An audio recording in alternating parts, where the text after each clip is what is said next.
What up, B Squad? It is your boy JB, and we are here today with a review for Love During Lockup, season number 4, episode 26. The episode is titled Where There's Smoke, you guys. So, before we go ahead and get into this review, if you guys are watching this video or any other video on the channel, and you guys aren't subscribed yet, then I need you guys to do me a big solid favor. Stop taking me out on this date and having me pay for it. At the end of it, you guys know you can do me that favor by liking the video, giving me a big, huge thumbs up, subscribe to the channel, turn on your post notifications, you guys, and sharing the video. And with that out of the way, without further ado, let's discuss Love During Lockup. Shall we? Guys, I'm gonna start up with the weirdest couple on this show, Mark and Sensore. Mark is a weirdo. I did not blame Sensore for ending that phone call with Mark. The minute he got on that phone, I would have hung up. So Mark is an interesting character. So when Sensore got on the phone, he was talking about the fact that there are some prisons where they've mixed in, cisgendered women. I think that's what you say, cisgendered women with transgendered women, right?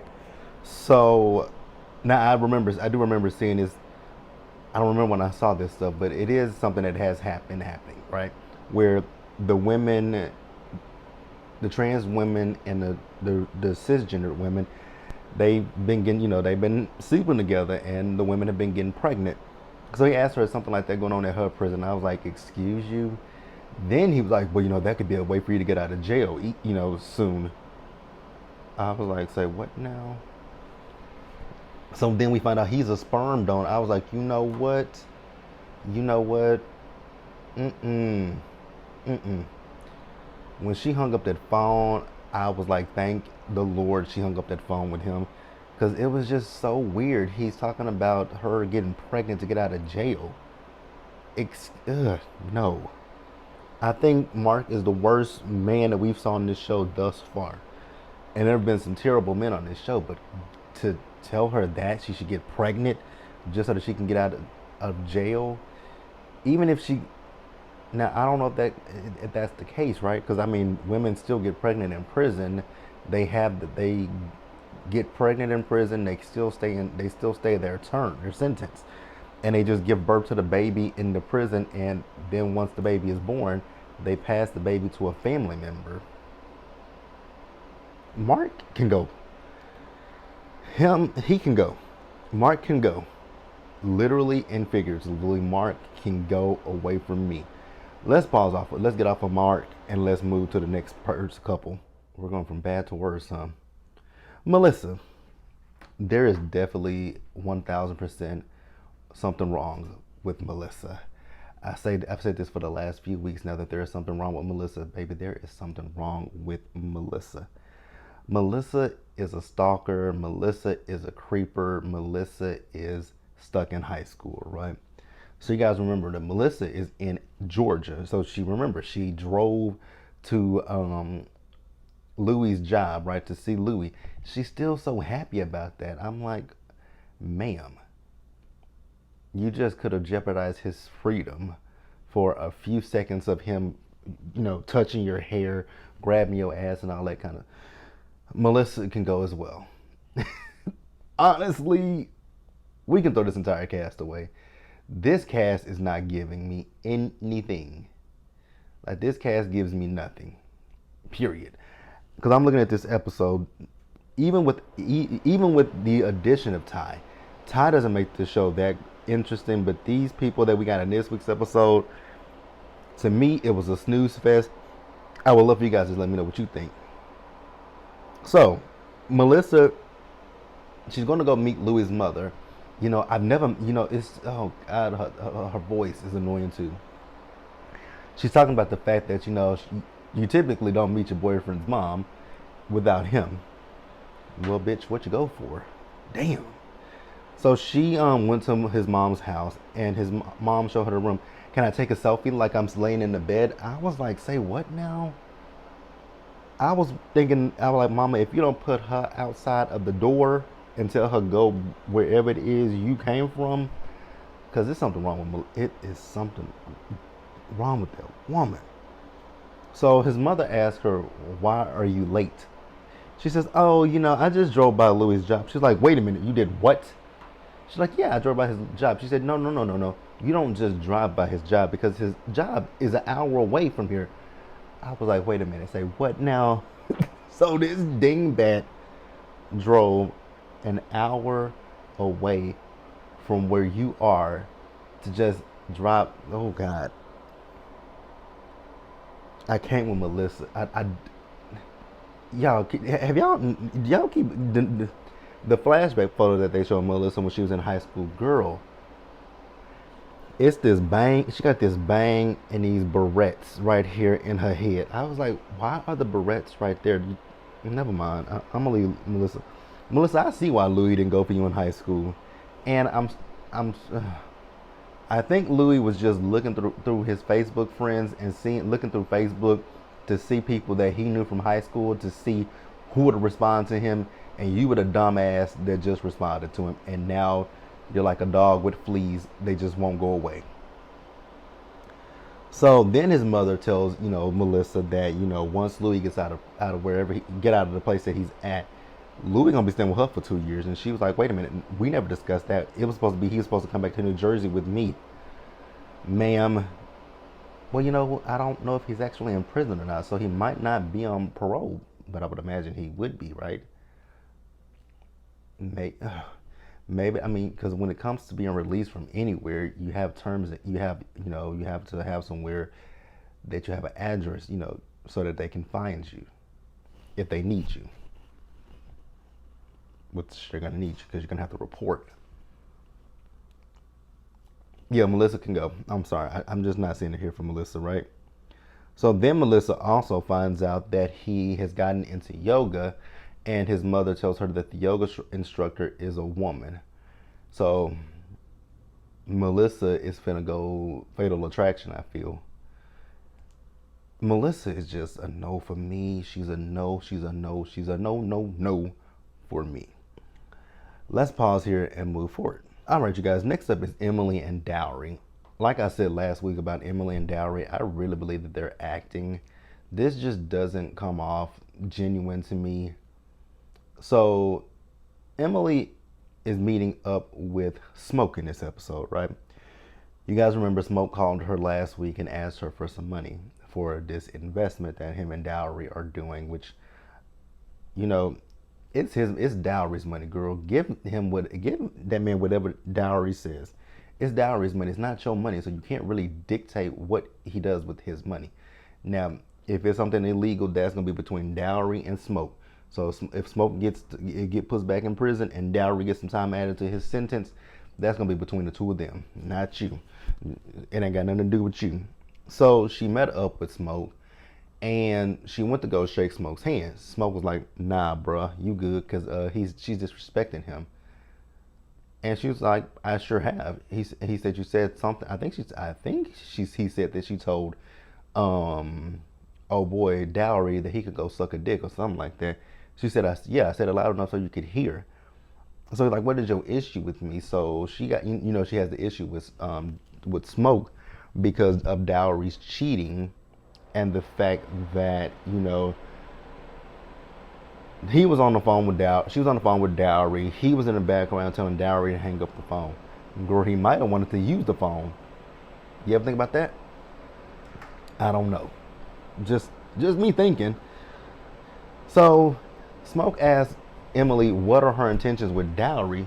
She's like, "I'm pretty sure my intentions are different than what yours are." So then we find out she's never even visited Dowry, but they have been together for 3 years, right? She said, right? They've been together for 3 years. She said 2 of those years was COVID. We get that. What about before? And it don't seem like you really want to go see him now. Just saying.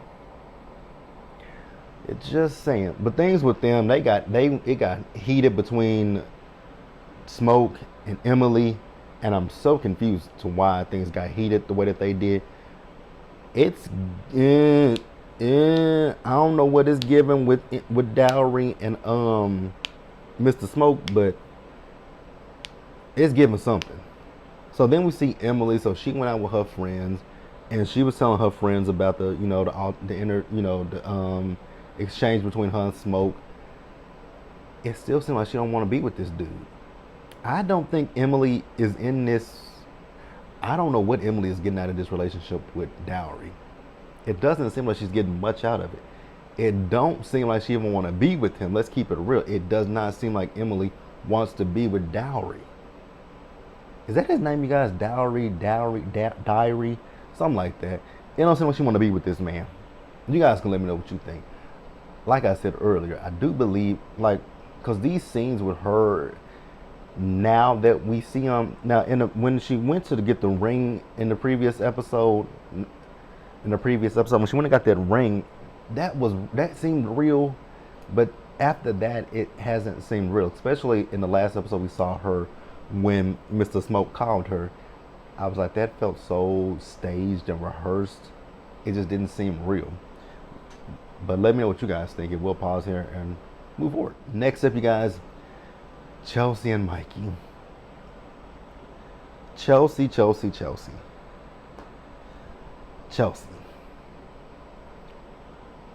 I was about to say something, but you can't. Read my lips, Chelsea. If you see, read my lips.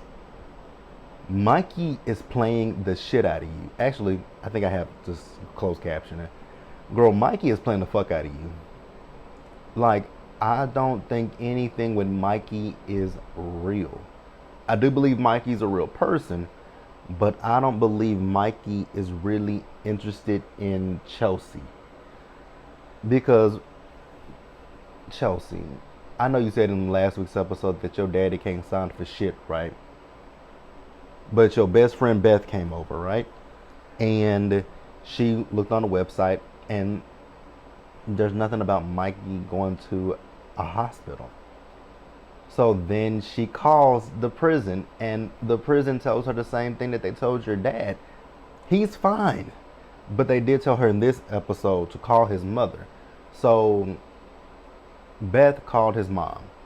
And his mom, I'm sorry, but I think the mama is in on it too. The more I look at it, right? So the mom says that he was transported to a larger hospital, but they can't get any information. I was like, say what now? That makes no sense. That's a fucking lie, first and foremost. That is a fucking lie. And I know that firsthand that that's a lie. So I had an uncle. My uncle, he's been deceased now, since he died in 2008. So my uncle was in prison from the late 90s up until January of 2008, right? He got sick in prison. And even before they released him, he listed my mom as his, primary contact person. So now I will say though, there are certain things that they won't tell you there are things that they won't tell you everything. But when a family member, when someone gets sick, they will tell you. They'll tell you as much as they know, right? And it's very, very hard because, you can't call them every day.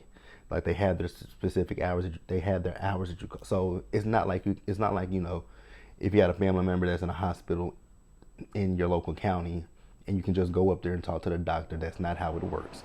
So it is a process to get through to them, right? But they will tell you what you need to know, right? And especially if they're going to transport them to a hospital, they're going to call you and let you know, hey, we've taken the prisoner to such and such hospital. Because my uncle, they transported him to a hospital about 30 minutes away from our hometown. They called my mom and they told her that, and we went down there, and it's still kind of like what it is when he's in prison. They only let a select amount of people in the prison. They, like when you go to prison, they only let a select amount of people in there. So when we went down there, my mom was the only one that could go in the room and see him, and me. So it was me, my mom, and my grandmother. We were the only ones that could see him. The rest of our family, they couldn't go. They couldn't go and see him. They couldn't go and see him until he was released from prison. And even then, so they were getting ready to release him, and my mom had to find accommodations for him. And so we had to, because I think he had my uncle had a staph infection, or really bad staph infection. So yeah, so for his mom to say they're not telling her anything, I'm like, ma'am, that's not the truth. That is far from the truth that they ain't telling you shit. So she says she got a lawyer and that she's gonna go to the lawyer. And so Chelsea's like, well, can she come with her? And the mom was like, yeah. I was like, Chelsea, I don't fall for this. So mind you, I just told you guys that Chelsea's is going to be going to go see his mother to go see the attorney, right? Why did he send her an email saying that he's okay and he's been released from the hospital and going back to the jail? And Chelsea's telling her dad that she's still going down there. I'm like, Chelsea, listen to your daddy because your daddy told you that this is stupid. I was like, hey man, brother, this is dumb. But Chelsea got pissed off, and her dad was like, I hope he never gets out. And she got pissed off at him. I'm like, Chelsea, your daddy just wants the best for you. Like, your dad wants the best for you. And after she told us about her ex, she was like, her ex-boyfriend was abusive. He went to jail. He got out of jail. Then he went and robbed a deaf, what, something. He went and robbed some deaf people. I was like, ain't that fucked up? So because they can't hear you, they're not going to hear you breaking in, and you're just going to take their money. I was like, that is fucked up. Terrible person. And then he ended his life. I was like, yikes. Yikes. Yeah, I'm sorry, but Chelsea, I'm going to pray for Chelsea because I don't think Chelsea sees the red flags. Actually, she probably does see them, but Chelsea's waving them blue, green, orange, black, purple, magenta. They're different colors than what they should be. But let's pause here and wrap up the episode, you guys. All right, you guys, so last up, we talk about Justine and Michael. So Justine and Michael, they set their I do's. I'm still hella confused as to why they're rushing this wedding. I know Justine was trying to say that this is the only time they feel like they are in control. I was like, how are you in control and he's still behind bars? They told you when to come. You guys didn't set this wedding date. You guys have to get permission for this wedding. So how are you in control? Is beyond me, but hey, they got married, right? It just wouldn't be me. I'm sorry. It just wouldn't be me. Like, I would do it, right? Not the wedding part. I wouldn't do that. Not no prison wedding. Ain't no way. Wouldn't do that. Like, I can't even say I wouldn't even do a prison relationship because I mean, you never know until you get involved. And let me say this: the only way that I would get involved in a prison relationship is if we were in a relationship prior to you going to prison, and then while you in prison, baby, I am not. I'll be like, you know what, love you, but I gotta live my life, and I'm not gonna. If you get a year in jail, we can do a year. If you get 2, we can do 2. Anything past 2, no. Actually, nope. A year and a half is the max. A year and a half is the max, but 2 years, maybe. But I know damn sure we ain't going past 2. 3, 4, and up. 3 and up, we're not doing it. I'm not gonna be like, yeah, you gonna do your time. I'm not doing the time with you. So sorry to you. I'm gonna be dating other people. Hopefully, I don't meet someone that I'm gonna marry. Because if that happens, I'm so sorry. But I'm not gonna live the rest. I'm not gonna, especially when people get 20 years in prison and people be by their side, baby. No, absolutely not gonna happen. So they get back to Justine's house and they have a video chat with Mike, and everyone sees him. The kids see him. He apologizes to his sister. I was kind of confused who that was in the side that kept crying about his sister. Whoever that was, that person was crying like boo-hooing. But I get it. Y'all probably haven't saw Michael in quite some time, so that's fine. So Michael got Justine a gift, and it's a no, that was a Mercedes truck. I was like, say what now? Wait. How did he get that? He's in prison. The mama says she ain't finna deal with it. And I'm like, absolutely, because that just screams illegal. That just screams illegal. I'm sorry. To me, it screams illegal. Justine says she ain't asking where he getting his money from or how he's doing these things. I was like, ma'am, you know what, girl? If you like it, I love it. I'm not gonna take no gifts. No, no, no, no, no, no, no. Mm-mm. Uh-uh. I don't want nobody coming to me saying, how did you get it? You know, nope. You keep it. That's all I got, you guys. Let me know what you guys thought about this episode. It wasn't much. I've tried to stretch it out as long as I could, but I can't. Let me know what you guys thought about it. Drop down in the comment section, subscribe to the channel, turn on your post notifications, share the video, you guys. And until the next time, stay safe out there. Take care of yourselves, you guys. Wash your hands. Wear a mask, socially distance, be blessed, and I will catch you guys in the next one.